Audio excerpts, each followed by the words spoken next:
अच्छा, आक्रामकता कमजोर क्यों है, यही आरोप विपक्ष लगाता था, तो प्रधानमंत्री ने भी लगा दिए। विनोद, कैसे देखते हैं?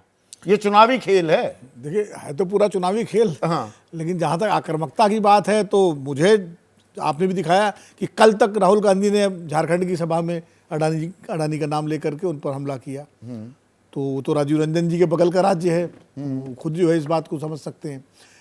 मुझे लगता है कि देखिए, इस देश में जो है एक शुरू से नैरेटिव चलता रहा है कि सरकार को उद्योगपतियों का परस्त बताने का। आप याद करिए कि टाटा बिरला की सरकार नहीं चलेगी नारे लगते थे।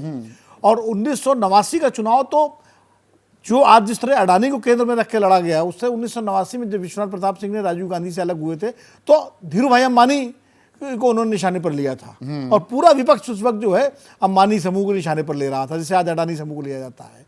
पहली बार, और चूंकि राहुल गांधी ने लगातार अडानी अंबानी करके ये कोशिश की है ये जताने की कि जो मौजूदा सरकार है वो उद्योगपतियों की परस्त है। नहीं, इसमें कुछ आंकड़े भी जो आ रहे हैं कि भाई अगर आप बिलियनर्स, जो खरबपति हैं इस देश में, उनकी संपत्ति 288% बढ़ी है और आम आदमी की पिछले 10 सालों में वो 27.8, यानी कि खरबपतियों की संपत्ति में इजाफा 10 गुना हुआ है एक आम आदमी की आमदनी के मुकाबले। 1% लोगों के पास देश का 40.1% धन है, संपत्ति है। तो ये के शेप रिकवरी हो रही है, ये भी एक संवाद चल रहा है ना ग्राउंड पर। जो पूंजी का केंद्रीकरण हुआ है, आर्थिक संसाधनों का जो केंद्रीकरण हुआ है, और जिस तरह से अमीर गरीबी खाई लगातार बढ़ी है, हाँ। उसको राहुल गांधी एक मुद्दा बना रहे हैं। प्रधानमंत्री जी ने आज पहली बार अडानी अंबानी का नाम लेके और जो आरोप लगा करके कांग्रेस को बोरे भर के या टेम्पो भर के कालाधन दिया गया है क्या, ये सवाल खड़ा करके कांग्रेस को कटघरे में खड़ा करने के लिए कि भाई तुम भी अडानी अंबानी से मिले। सवाल किसके सामने ज्यादा खड़े हो रहे हैं इस नैरेटिव में, बीजेपी पर कि कांग्रेस पर? देखिए, पहली बात तो अगर तथ्यात्मक रूप से देखें तो कल तक भाई राहुल गांधी अडानी के खिलाफ बोल रहे थे, तो ये तो सब पब्लिक डोमेन में है, इसमें तो कोई आज भी बोले, अभी बयान सुना है, आज भी बोल दिए वो।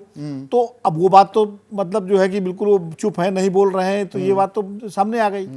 अब दूसरी बात ये है कि अभी जैसे महेश वर्मा जी से आप पूछ रहे थे, अब महेश वर्मा जी इसका कोई सही जवाब उस तरह से नहीं दे पाए। वो बार बार घुमा फिरा के मतलब जो है कि वहाँ निवेश हुआ।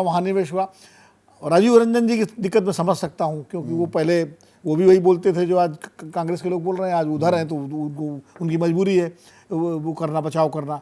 देखिए, निवेश कोई उद्योगपति किस राज्य में कर रहा है ये अलग बात है, और उस उद्योगपति के खिलाफ अगर कोई आर्थिक अपराध का आरोप है वो अलग बात है।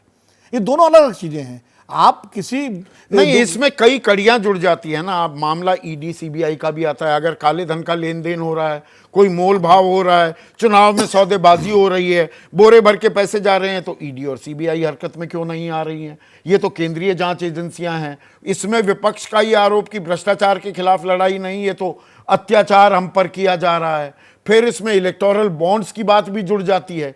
तो इस कहानी में कई कड़ियां आपस में जुड़ती दिखाई देती है। मुझे लगता है कि पता नहीं, मैं तो समझ नहीं पाया आज प्रधानमंत्री जी ने ये मुद्दा क्यों उठाया, और एक तरह से उन्होंने विपक्ष को एक मुद्दा और दे दिया।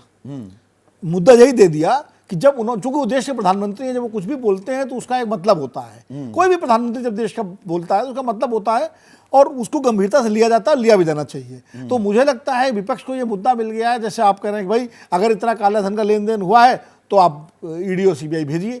अब विपक्ष बार बार इस बात को कहेगा, अब इसका जवाब बीजेपी कैसे देगी, अब ये तो बीजेपी को तय करना है। लेकिन ये एक चुनाव का मुद्दा बन गया कि जो अडानी अंबानी का सवाल आया है उसको, अब देखिए खड़गे जी ने ट्वीट कर दिया, राहुल गांधी ने बोल दिया, अभी मैं जयराम रमेश का ट्वीट देख रहा था, सुप्रिया जी का भी मैंने देखा। तो मुझे लगता नहीं, पर अभी हमें बीजेपी की तरफ से अनायास ही कोई शब्द प्रधानमंत्री के मुख से नहीं निकलते हैं। अभी तो बीजेपी की तरफ से क्या पलटवार आता है या कोई जानकारी है जो इसके लिए ये समा बांधा जा रहा है? देखिए, प्रधानमंत्री जी अगर बोले हैं तो उसके पीछे कुछ ना कुछ कारण होगा, कोई गंभीर बात होगी, क्योंकि प्रधानमंत्री का बोलना कोई हल्की बात नहीं होती है। तो अब या तो कोई उनके पास ठोस जानकारी है जो शायद महेश वर्मा जी को पता होगी, और वो कल परसों में या कल कोई प्रेस कॉन्फ्रेंस बीजेपी करके उसको एक्सपोज करे, या तो ये जानकारी होगी, कुछ ना कुछ तो होगा। तो ये अजब चुनाव की अगर गजब है तो। कहानी है। अंबानी अडानी की एंट्री हो गई है,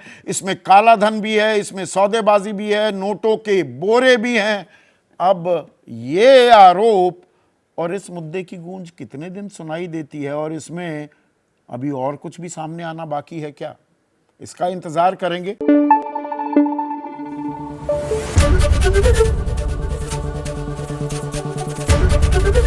एबीपी न्यूज आपको रखे आगे।